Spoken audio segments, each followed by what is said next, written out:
Assalomu alaykum hammaga. Bugun sizlar bilan birgalikda Telegram kanalimga kelib tushgan vakansiya haqida gaplashib o'tamiz. Telegram kanalim silkasini kommentariyada yokida mana shu QR kodni skaner qilib turib topishingiz mumkin. Xo'p, vakansiya nimadan iborat? Vakansiya Yevropadan kelib tushgan, ya'ni Finlandiya davlatidan. Finlandiyada 3 oylik mavsumiy ishlarga chaqirishyapti, ya'ni fermaga bu yoz oyi uchun, ya'ni yozda ketmoqchilar uchun bu ajoyib imkoniyat. Hozirda ko'pchilik biladi, Angliyaga ham mavsumiy ishlarga qabul yopiq. Bu mana shunaqa ferma xo'jaligiga ketmoqchilar uchun ayni muddo, ya'ni yozda ketishlari mumkin. Video boshidan bitta narsa aytib qo'yaman. Men hech qanaqa konsalting firma yo'g'ida ishga yuboruvchi emasman. Men kanalimga kelib tushgan vakansiyani sizlarga aytib o'tyapman. O'zingizlar ariza berib turib, ish beruvchi bilan gaplashib ketishlari mumkin. Hozir qanaqa qilib ariza berish, qanaqa qilib borish hammasini ko'rsatib beraman.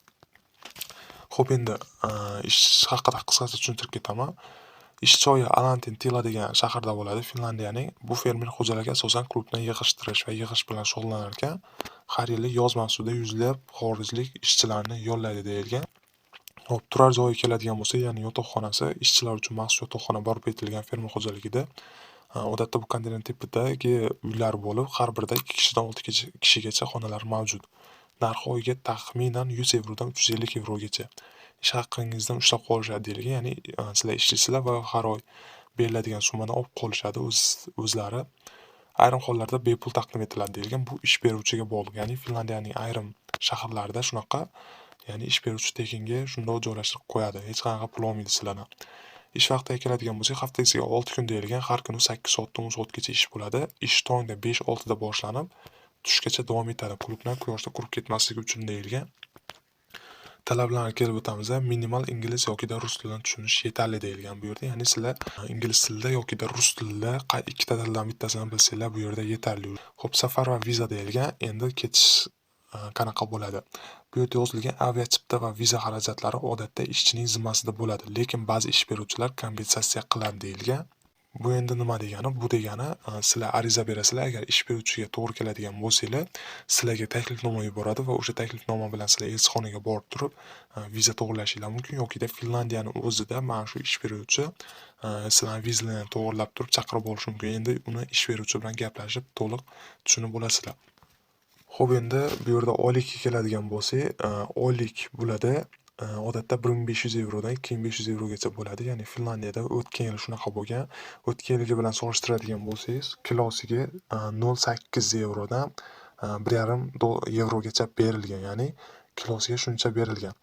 Endi yokida bularda soatiga pul berishadi, ya'ni 10 yevrodan 15 yevrogacha. Endi bu ferma xo'jaligi haqida yaxshi ma'lumot yo'q. Uni ish beruvchi bilan gaplashib, muhokama o'zingizlar qilib olsanglar bo'ladi. Lekin kuniga 50 yevrodan 100 yevrogacha bu fermalar orqali topsa bo'ladi, ya'ni Finlandiyadagi fermalar orqali. Endi qaranglar, ariza berish bor, ya'ni mana bu pastda ko'rishingiz mumkin. Ariza berish uchun bosingni bosadigan bo'lsak, bitta silka kelib chiqadi. Men silkaga bosib turib hozir ariza berishni ko'rsatib o'taman. Uni kompyuterda qilib beraman, ya'ni kompyuterda menga qulayroq. Sizlar telefonda ham qilsanglar bo'ladi. Keyin CV fayl kerak bo'ladi bularga, ya'ni sizlar saytiga, o'zini ofitsialniy saytiga kirib turib, anketalarni to'ldirib chiqasizlar va sizlardan CV fayl so'raydi. Agar sizlarda CV fayl bo'lmaydigan bo'lsa yokida tayyorlashni bilmaydigan bo'lsanglar, ma'lumotga kirib bemalol buyurtma bersanglar bo'ladi. CV fayl tayyorlab berish xizmati do'sti, atigi 50 ming so'm, boshqa kanallarda 200-300 ming so'mdan tayyorlab berishyapti. Undan xabaringlar bor, ko'pchilik xabari bor. Xo'p, endi CV fayl qanaqa ko'rinishda bo'ladi deydiganlar uchun CV fayl xuddi shunaqa ko'rinishda bo'ladi. Chap tarafdagi odamning o'rnida sizlarning rasminglar va pastda ham sizlarning daninglar va bu yoqda sizlar haqingizda ma'lumotlar bo'ladi. Buni hammasini tayyorlab sizlarga yuboraman, o'shanda ko'rishinglar mumkin. CV fayl yaratib berish xizmati 50 ming so'm, bemalol ma'lumotga yozib bog'lanishinglar mumkin, tayyorlab beraman. Mana shu CV fayl uchun bosingni bosadigan bo'lsanglar, ma'lumotga olib o'tadi. Xo'p, endi kompyuterga o'tamiz. Xo'p, kompyuterga ham o'toldik mana. Sizlar boyagi Telegram kanaldagi silkani bosganlardan keyin, ya'ni ariza berish uchun bosing deb qo'yilgan silkani bosganlardan keyin mana shu saytga olib o'tadi.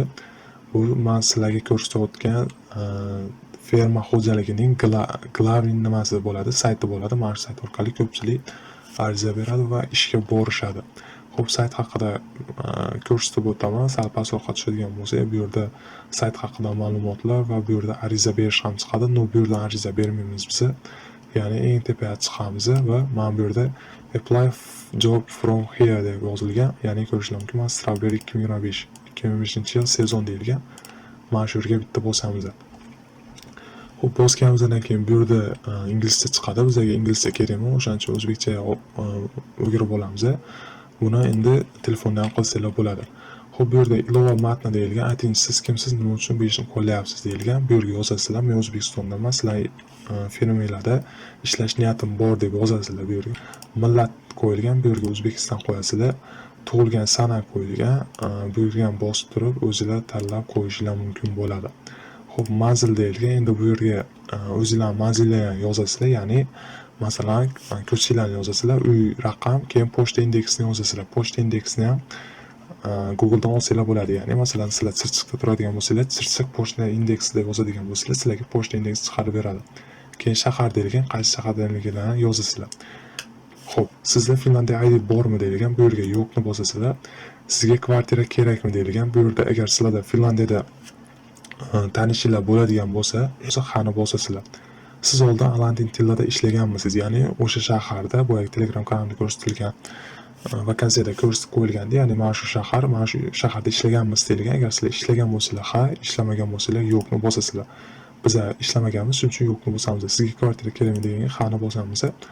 Xo'p, yozda qachon ishlashingiz mumkinligini shu yerda belgilang deyilgan. Bu yerni biz rejalashtirishimiz kerak bo'ladi, ya'ni viza qancha muddatda chiqishiga qarab qo'yishimiz kerak. Xo'p, bu yerda yozib qo'yibdi 1-apreldan 29-iyul oyigacha, ikkinchisida 15-apreldan 12-avgustgacha deyilgan. Hozir 21-aprel, bu yerda qaranglar, 1-may ekan, uzr adashib ketdim. 1-may 2025-yildan boshlanadi. Bu yoqda 15-maydan 2025-yil boshlanadi. Bizlarga ma'sh qulay, ya'ni 1-iyun qulay, chunki endi viza chiqquncha shu oy ham keladi, shu kunlar ham kelishi mumkin. Xo'p, bu yerda adashmasam ikkita belgilasak ham bo'ladi. Endi uchinchisini ham belgilab qo'ysak bo'ladi. Mana bu ortiqcha bo'ladi. Mana shu uchtasini belgilashimiz ham mumkin. Endi oldin terim ishlarini qilganmisiz deyilgan bu yerda. Ya'ni sizlar oldin ishlaganmisizlar fermada, ya'ni klublar, olma, mana shunaqa terimlarda ishlaganmisizlar? Agar ishlagan bo'lsanglar ha, ishlamagan bo'lsanglar yo'qni belgilaysizlar. Bu yerga haq qo'yamiz. Ingliz tilini bilish deyilgan, ya'ni ingliz tilini bilish darajanglar qanaqa? Yomon, agar umuman 0 bo'ladigan bo'lsa yomonni qo'yasizlar. Agar o'rtacha gapiga tushunadigan bo'lsanglar kelishdik, agar gapiga javob bera oladigan bo'lsanglar ajoyib. Endi to'rtinchisi, bu yerda men inglizda gapirmayman, faqat yozaman deyilgan. Bugun sayt uchun biz ham kelishlikni tanlab qo'yamiz. Mana shu qulay bizga. Xo'p, maxsus ko'nikmalar deydi, ya'ni bog'dorchilik, qurilish, suv sug'orish ishlar tajribasi, ya'ni mana shu 3 ta ko'rsatib qo'ygan ishlarda tajribalar bormi? Agar bo'ladigan bo'lsa, mana shu yerga yozasizlar. Masalan, bog'dorchilikda tajribalar bo'ladigan bo'lsa, mening bog'dorchilikda tajribam bor, mana shu yillar shuncha payt ishlaganman. Masalan, 2021-yildan 2025-yilgacha ishlab kelaman va 4 yillik tajribam bor. Masalan, mana shunaqa qo'yasizlar. Agar tajribalar bo'lmaydigan bo'lsa, mening tajribam yo'q, men yangi tajriba orttirish uchun bormoqchiman deb yozsanglar bo'ladi. Xo'p, endi pastda men ham ishlay olamanmi? Agar siz uzoqroq muddat 6 oy qishda yoki erta-kech mavsumda ishlashingiz mumkin bo'lsa, shu yerga yozing.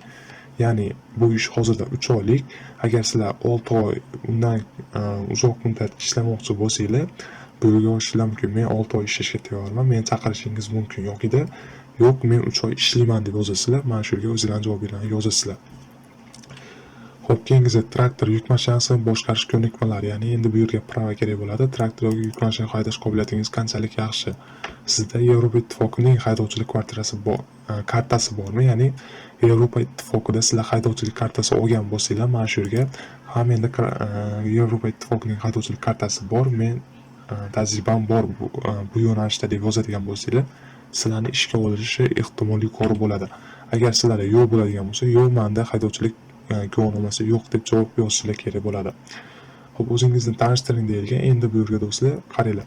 Tanlovda birinchi bo'lib video jo'natgan shaxslar o'tadi deyilgan. Ya'ni agar sizlar inglizchani biladigan bo'lsanglar va nutqinglar yaxshi bo'ladigan bo'lsa, mana shu yerga video yuklashinglar mumkin bo'ladi. Xo'p, video yuklaganimizdan keyin sal pastroq tushamiz va bu yerda joylar deyilgan, ya'ni qaysi shahrda ishlash uchun borishinglar mumkin.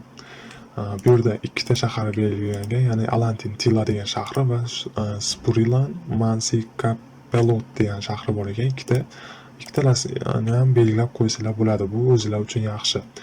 Yana ham pastroqqa tushamiz. Bu LinkedIn bilan murojaat qiling shart emas. Agar sizlarda LinkedIn sayti bo'ladigan bo'lsa va ular o'sha saytda hisob bo'ladigan bo'lsa, bu orqali ham murojaat qilsanglar bo'ladi, lekin bu shart emas. Xo'p, keyingisi endi pastroq tushadigan bo'lsa, ismi, familiya deyilgan, ya'ni bu yerga isminglarni yozasizlar, familiya joyiga familiya yozasizlar, elektron pochtanglar, keyin telefon nomeri. Bu yerda o'zbek nomeri bor, bemalol. Agar sizlarda masalan United States turgan bo'lishi mumkin, ya'ni Amerika nomer. Buni shundoq pastga tushamiz. Eng pastga tushadigan bo'lsa, mana bu yerda mana O'zbekistonni ko'rishlar mumkin. O'zbekiston ko'rib turib nomerni yozib yuborsanglar bo'ladi. Xo'p, endi CV yuklash, ya'ni boyagi CV fayl kerak bo'ladi sizlarga. Agar o'zingizlarda bo'ladigan bo'lsa, bemalol yuklasanglar bo'ladi. Agar sizlarda bo'lmaydigan bo'lsa, lichkamga yozib bemalol yaratib olsanglar bo'ladi. Boyagidek CV faylni. Xo'p, qo'shimcha fayllar deyilgan. Bu fayllarga biz tegmaymiz, chunki bizga kerak emas. Keyin men maxfiylik bayonnomasi maxfiy siyosati bilan tanishtimga bitta-bittasiga qo'yib turib, ariza topshirishni bosasizlar va sizlarning arizanglar qabul qilindi deb mana shu saytda ko'rinadi va sizlarni pochtinglarga SMS yuboriladi. Ya'ni sizning arizangiz qabul qildik. Endi biza bir haftadan 2 haftagacha yoki qanchadir muddat beradi sizlarga. O'sha muddat ichida sizning arizangizni ko'rib chiqamiz va agar to'g'ri keladigan bo'lsangiz, siz bilan aloqaga chiqamiz deb SMS qoldirishadi va sizlarning pochtinglarga SMS keladi. Agar sizlar ishga qabul qilinsanglar, har kuni shu pochtinglarni yangilab tekshirib turasizlar.